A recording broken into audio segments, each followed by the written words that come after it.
Tale of Despereaux, Chapter 33, A Rat Who Knows Her Name. Mig had climbed the dungeon stairs and was preparing to open the door to the kitchen when the rat spoke to her. "May I detain you for a moment?" Mig looked to her left and to her right. "Down here," said Rescuro. Mig looked at the floor. "Gore," she said, "but you're a rat, ain't you? And didn't the old man just warn me of such? Beware the rats," he said. She held the tray up higher so that the light from the candle shone directly on Rescuro and the golden spoon on his head, and the blood-red cloak around his neck. "There is no need to panic, none at all," said Rescuro. As he talked, he reached behind his back, using the handle. He raised the soup spoon off his head, much in the manner of a man lifting his hat to a lady. "Gore," said Mig, "a rat with manners." "Yes," said Rescuro, "how do you do?"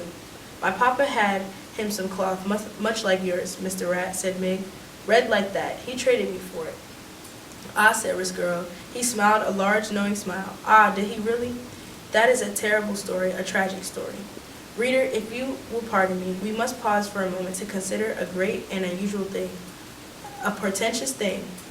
That great, unusual, portentous thing is this." Rescuro's voice was pitched perfectly to make its way through the tortuous path of Mig's broken down cauliflower ears.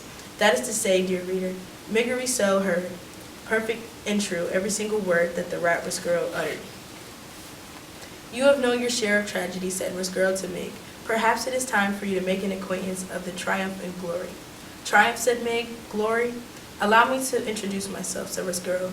"I am Chia Rescuro. Friends call me Rescuro. And your name is Miggery So. And it is true that it is not that most people call you simply Mig. Ain't that the thing?" she shouted. "A rat who knows my name. Miss Miggery, my dear, I do not want to appear too forward so early in our acquaintance, but may I inquire, I am right in ascertaining that you have aspirations?" "What do you mean, aspirations?" shouted Mig. "Miss Miggery, there is no need to shout, none at all. As you can hear me, so I can hear you. We are too perfectly suited for each other."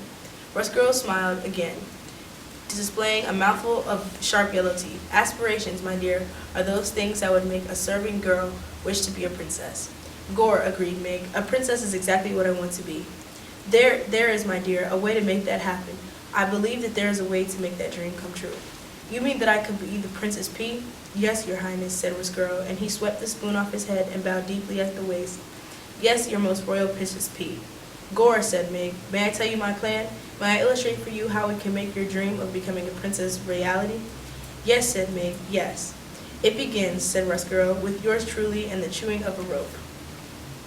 Mig held the tray with one small candle burning bright, and she listened to the rat and went on, speaking directly to the wish in her heart.